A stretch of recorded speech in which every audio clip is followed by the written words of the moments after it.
tayo sa panibagong vlog, panibagong kwento ng buhay. Siyempre, sa layo ng nilakbay natin at tinahak na lugar dito sa lugar ng San Simon, Pampanga.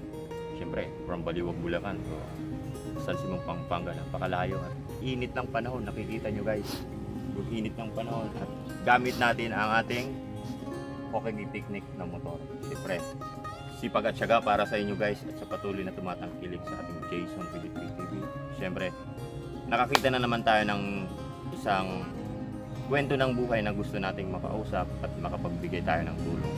Na maliit man o malaki, basta galing sa puso. Napakalaking tulong na yun sa kapwa natin. Kaya, tara guys, samahan niyo ako sa kwento ng buhay sa ating bagong kakausapin.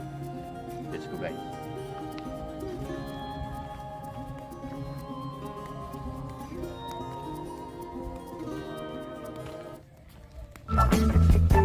So, tutuloy tayo sa tirahan nila Ate Vic.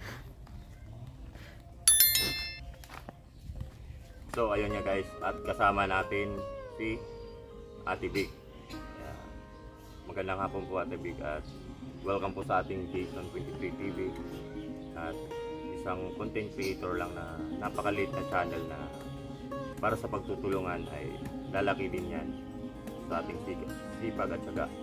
Kaya siyempre, natagpuan ko yung bahay nila Ate Vic sa layo ng nilakbay natin siyempre. At nakita ko sa Ate Vic mukhang hindi siya gaano maraming ginagawa kaya sinubukan ko sa atin.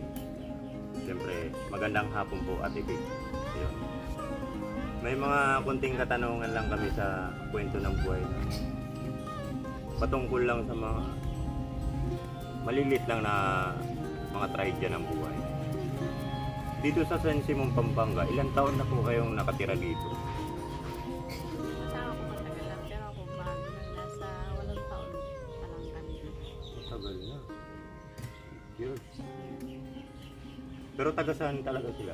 Susugon. Sorsogon. Taga Susugon.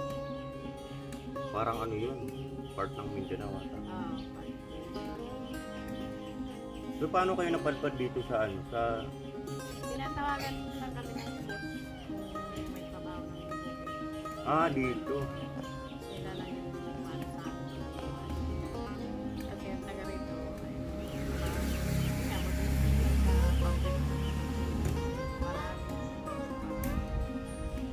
wala nang tatawagan. So yun nga, nakwento guys ni Ate Vic yung meron daw siyang anak na 2 pero yung isa ay sa kasamaang palad ay nasawi. Dahil sa anong ano yun? Anong rason? Bakit po siya? Sakit sa ataydas natin. Baby pala. 4 na buwan. So, kaya ganun. Kaya si baby na lang yung, si ano na lang yung Nag-iisa na. anak. Pero nag-aaral din siya. Grade 1 na siya dyan. Hindi na siya nag-aaral. Napakabuti nga ng anong Panginoon na siyempre meron kayong anak na malakas at nakakasama kayo sa pang-araw-araw. Ngayon po, Ate Vic, kamusta po yung pamumuhay niya sa pang-araw-araw? Simpleng buhay. Meron. Pag nag-umpisa na kasi sila ng buhay. Umpisa na rin. Hanggang na matapos. Tuloy-tuloy, ano? Yan lang kasi trabaho na. Kasi pag kung ano, tapos ang bukid, nag-construction na rin sila. Pag umpisa na rin.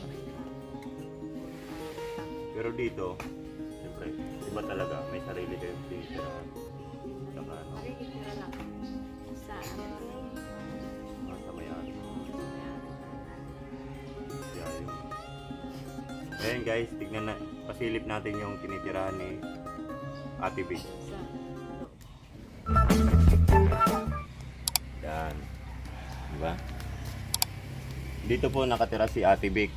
Ito yung tinitirahan niya. At saka, ganyan, hanggang doon yung binabantayan yung lupa. ito sa Pagtaga, malayo. Sa unahan daw niyan. Sa unahan daw niyan, doon yung binabantayan niyang lupa. So andito yung bahay niya, andito yung gilid ng kalsada, kaya nasa gilid lang sila. Saka kahit papaano, pagtawid mo ng kalsada, siyempre mabilis ka na makapunta ng palengke. Then dito, nakakalilim sila, lilim ng mangga, tapos nakakapagpahinga sila ng maayos. Napakaswerte na yun sa kwento ng buhay. So siyempre, bago ang lahat guys, ito yung ibibigay natin kay Ate Vic na konting tulong na galing sa ating sponsor. Galing kay Mine and Heart RSM.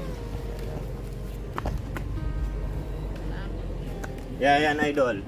Ay Ate Vic, anong masasabi niyo po sa nagbigay ng konting tulong para sa gustong mabigyan na kayo po ay nabigyan? Sana maraming mabigyan na tulad namin na medyo kapuso. Sana mapalawak niya pa yung magandang paraan yung ginagawa. Maraming salamat po.